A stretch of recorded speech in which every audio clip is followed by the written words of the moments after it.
Vous savez quoi? Je viens de terminer L'Esclave, un roman d'Isaac Bashevis Singer.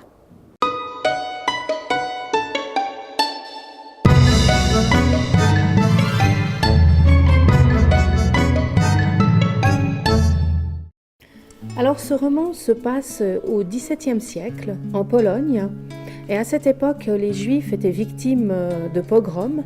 Donc Jacob est un jeune homme juif, très pieux, très respectueux de la Torah, très érudit, qui se fait enlever par des Cosaques, sa famille est massacrée, et qui est vendu comme esclave à une famille de fermiers au fin fond de la Pologne.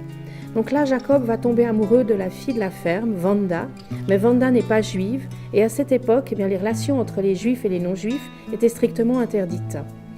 Alors Jacob va s'enfuir, il retournera chercher Wanda, et puis pour que Wanda soit protégée, puisque Jacob retourne parmi les siens, eh bien les amoureux décident que Wanda ne prononcera plus une parole, jusqu'au moment où Wanda accouche de leur premier enfant. Alors, ce roman est une des plus belles histoires d'amour que j'ai lues.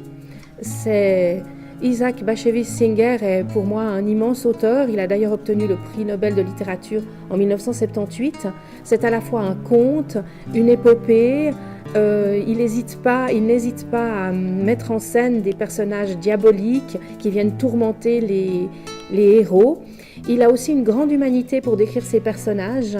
Il les décrit parfois comme de grandes âmes, mais aussi souvent comme des gens lâches et veules. Et il y a aussi beaucoup d'humour dans ce roman. Donc si vous aimez les histoires d'amour non conventionnelles, je dois vous dire que les dernières pages de ce roman sont pour moi un monument de la littérature. Donc si vous aimez ces histoires d'amour, si vous aimez les contes, les épopées et l'humour juif, eh bien L'Esclave d'Isaac Bashevis Singer est pour vous.